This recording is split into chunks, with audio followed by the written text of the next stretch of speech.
Welcome to social post. నేను Nihal. So stock market లో technical పరంగా మూవింగ్ యావరేజెస్ అంటే ఏంటి, దీన్ని ఎలా యూస్ చేస్తారు, దీని గురించి మాట్లాడడానికి లలితేంద్రనాథ్ గారు ఉన్నారు, స్టాక్ మార్కెట్ ట్రేడర్స్. సార్తో మనం మాట్లాడతాం. Hello sir, welcome to social post. Hello.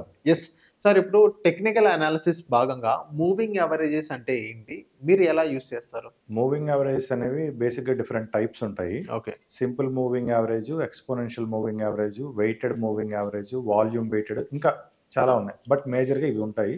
Okay. దీంట్లో కూడా ఎక్కువ మంది వాడేది exponential moving average. Exponential moving average. ఈ మూవింగ్ యావరేజెస్ ఏంటంటే నంబర్స్ ఉంటాయి. 10, 20, 50, 100, 200 ఇట్లా నంబర్స్ ఉంటాయి. అంటే ఆ నంబర్ ఏదైతే మనం చెప్తామో 20ని మనం వాడామనుకోండి, అంటే లాస్ట్ 20 క్యాండిల్స్ యొక్క మూవింగ్ యావరేజ్ అనేది క్యాలిక్యులేట్ అవుతుంది అనమాట. సో ఆ మూవింగ్ యావరేజ్ అంటే ఆ 20 పీరియడ్స్ మూవింగ్ యావరేజ్ ని బేస్ చేసుకుని వాళ్ళ డెసిషన్ మేకింగ్ అనేది ఉంటుంది. అక్కడ బై చేసుకోవాలా, సెల్ చేసుకోవాలా, మూవింగ్ యావరేజ్ యొక్క బిహేవియర్ ని బట్టి డెసిషన్ మేకింగ్ అనేది ఉంటుంది. సో ఇట్లా మూవింగ్ యావరేజెస్ అనేది ఎవరికి నచ్చిన మూవింగ్ యావరేజ్ వాళ్ళు వాడుకుంటారు. అలానే పీరియడ్ కూడా ఎవరికి కావాల్సిన పీరియడ్ వాళ్ళు వాడుకుంటారు. ఓకే. సో మీరు ఎలా యూస్ చేస్తారు సార్? నేను మూవింగ్ యావరేజ్ అనేది అసలు ట్రేడింగ్ పర్స్పెక్టివ్ లో నేను మూవింగ్ యావరేజ్ వాడను. ఓకే. నేనేంటంటే ఏదన్నా ఒక లెవెల్ బ్రేక్అవుట్ అవుతుందా లేదా అనే పాయింట్ ఆఫ్ వ్యూలో మాత్రమే నేను ఎక్కువగా మూవింగ్ యావరేజ్ అనే దాన్ని వాడతాను. ఓకే. సో అందుకే నేను మూవింగ్ యావరేజ్ అని పిలవని దాన్ని బ్రేక్అవుట్ ఐడెంటిఫైర్ అని పిలుస్తాను. సో నేను పర్సనల్ గా యూజ్ చేసే మూవింగ్ యావరేజ్ అనేది నేను మీకు ఒకసారి చార్ట్ మీద ఎక్స్ప్లెయిన్ చేసి చూపిస్తాను. ఓకే. బ్రేక్అవుట్ ఐడెంటిఫైర్, దీన్ని జనరల్గా మూవింగ్ యావరేజ్ అని అంటారు. అయితే ఇక్కడ నేను దీన్ని బ్రేక్అవుట్ ఐడెంటిఫైర్ అని ఎందుకు అంటున్నాను అనేది కొన్ని ఎగ్జాంపుల్స్ చూస్తే మనకు అర్థమవుతుంది. ఈ బ్రేక్అవుట్ ఐడెంటిఫైర్ అనేది జనరల్గా గ్రీన్ కలర్లోకి రెడ్ కలర్లోకి షిఫ్ట్ అవుతూ ఉంటుంది. ట్రెండ్ని బేస్ చేసుకుని పాజిటివ్ ట్రెండ్లో ఉంటే గ్రీన్ కలర్లోను, నెగిటివ్ ట్రెండ్లో ఉంటే రెడ్ కలర్లోకి షిఫ్ట్ అవుతూ ఉంటుంది. బ్రేక్అవుట్ ఐడెంటిఫైర్ యొక్క మెయిన్ అడ్వాంటేజ్ ఏంటి అంటే ఏదైనా ఒక పర్టికులర్ లెవెల్ దగ్గర ఈ బ్రేక్అవుట్ ఐడెంటిఫైర్కి ఆ లెవెల్కి మధ్య ఉన్న డిస్టెన్స్ని బట్టి అక్కడ ప్రైస్ అనేది మనకి రీట్రేస్మెంట్ వస్తుందా లేదా ఆ లెవెల్ అనేది డైరెక్ట్గా బ్రేక్అవుట్ అవుతుందా అనేది అంచనా వేయచ్చు. ఫర్ ఎగ్జాంపుల్ ఈ కేసులో బ్రేక్అవుట్ ఐడెంటిఫైర్కి లెవెల్కి మధ్య డిస్టెన్స్ ఎక్కువ ఉంది కాబట్టి ఫర్ ఎగ్జాంపుల్ ప్రైస్ ఫాస్ట్గా వచ్చి ఆ లెవెల్ని టచ్ చేసినా అక్కడ ఖచ్చితంగా రీట్రేస్మెంట్ వస్తుంది. అంతేగాని అక్కడ మనకి లెవెల్ బ్రేక్ అయిపోయిందని అనుకోకూడదు. ఈ కేసులో కూడా మనకి ప్రైస్ అనేది చాలా ఫాస్ట్గా డౌన్ సైడ్ వచ్చేసి ఆ పర్టికులర్ లెవెల్ దగ్గరకు వచ్చి హోల్డ్ అయింది. ఎందుకు ఆ పర్టికులర్ లెవెల్ దగ్గరకు వచ్చి హోల్డ్ అయింది అంటే అక్కడ మనకి బ్రేక్అవుట్ ఐడెంటిఫైర్కి ఆ లెవెల్కి మధ్య డిస్టెన్స్ అనేది చాలా ఎక్కువ ఉంది. ఖచ్చితంగా అక్కడ మనకి రీట్రేస్మెంట్ వస్తుంది. రీట్రేస్మెంట్స్ వస్తుంది అంటే మీనింగ్ అక్కడ ప్రైస్ రియాక్ట్ అవుతుంది. అంతేగాని రీట్రేస్మెంట్ వచ్చి ఖచ్చితంగా మళ్ళీ పాజిటివ్కి వెళ్ళిపోతుంది అని కాదు. తర్వాత మళ్ళీ కాసేపు ఆగిన తర్వాత నెగిటివ్ కూడా వెళ్ళొచ్చు. బట్ అక్కడ ప్రైస్ రియాక్ట్ అవుతుంది. ఇక్కడ ప్రైస్ రియాక్ట్ అవుతుంది అని మనం తెలుసుకుంటే మనకున్న మెయిన్ అడ్వాంటేజ్ ఏంటంటే పైనుంచి మనం సెల్లింగ్ పొజిషన్ లో ఉంటే ఆ లెవెల్ దగ్గర మనం ప్రాఫిట్ బుకింగ్ అనేది చేసేసుకోవచ్చు. లెవెల్ బ్రేక్ అయిన తర్వాత కావాలంటే మళ్ళీ మనం రీ ఎంట్రీ అనేది ట్రై చేయొచ్చు. ఈ కేసులో ప్రైస్ అనేది చాలా ఫాస్ట్ గా రెసిస్టెన్స్ వరకు వచ్చింది. రెసిస్టెన్స్ దగ్గరకు వచ్చిన తర్వాత అక్కడ నుంచి ఎందుకు రియాక్ట్ అయింది అంటే రెసిస్టెన్స్ కి బ్రేక్అవుట్ ఐడెంటిఫైర్ కి మధ్య చాలా డిస్టెన్స్ ఉంది. అందువల్ల అక్కడ రెసిస్టెన్స్ నుంచి ప్రైస్ అనేది రియాక్ట్ అవడం జరిగింది. ఈ కేసులో చాలా ఫాస్ట్ గా ప్రైస్ అనేది డౌన్ ట్రెండ్ లోకి వచ్చేసింది. కరెక్ట్ గా సపోర్ట్ ని టచ్ చేయగానే అక్కడ నుంచి ఎంత ఫాస్ట్ గా కిందకు వచ్చిందో అంతే ఫాస్ట్ గా ప్రైస్ పైకి రియాక్ట్ అయిపోయింది. అక్కడ మనం ఇంకాసేపు వెయిట్ చేద్దాము అని కొంచెం వెయిట్ చేస్తే మన ప్రాఫిట్ సగానికి సగం వెళ్ళిపోతుంది.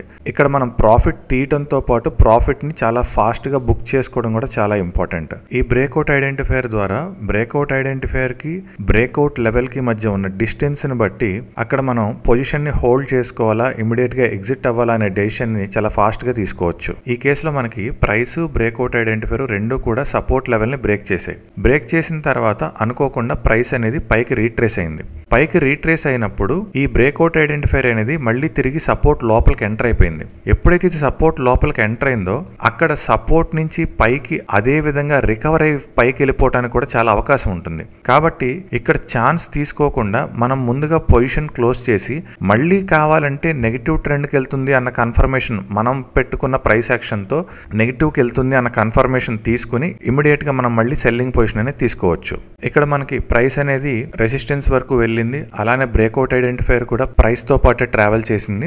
రెసిస్టెన్స్ యొక్క టాప్ లైన్ దగ్గర బ్రేక్అవుట్ ఐడెంటిఫైర్ అనేది ఆల్మోస్ట్ బ్రేక్అవుట్ లెవెల్ ని బ్రేక్ చేసేసింది. కానీ ఇమీడియట్ గా నెక్స్ట్ క్యాండిల్ లోనే బ్రేక్అవుట్ ఐడెంటిఫైర్ అనేది రెసిస్టెన్స్ దగ్గర రివర్స్ అయిపోయింది. కాబట్టి ఇక్కడ మనం ఇంకా పైకి వెళ్తుంది అన్న ఆశతో వెయిట్ చేయకుండా వెంటనే మనం పొజిషన్ అనేది క్లోజ్ చేసుకోవచ్చు. బ్రేక్అవుట్ ఐడెంటిఫైర్ యొక్క one of the main advantage ఏంటి అంటే gap up and gap down situations. Price అనేది గ్యాప్ అప్ లో ఓపెన్ అయ్యి అది ఎగ్జాక్ట్ గా రెసిస్టెన్స్ దగ్గర గనక ఉంటే ఖచ్చితంగా మార్కెట్ కిందకి రీట్రేస్ అవుతుంది. ఎందుకంటే బ్రేక్అవుట్ ఐడెంటిఫైర్ అనేది ఆ లెవెల్ ని క్రాస్ చేసేదాకా అట్లీస్ట్ మన సిపిఆర్ లెవెల్ నన్నా క్రాస్ చేసే వరకు ప్రైస్ ఎక్కడికి పరిగెత్తదు, ఖచ్చితంగా కిందకి రీట్రేస్ అవుతుంది.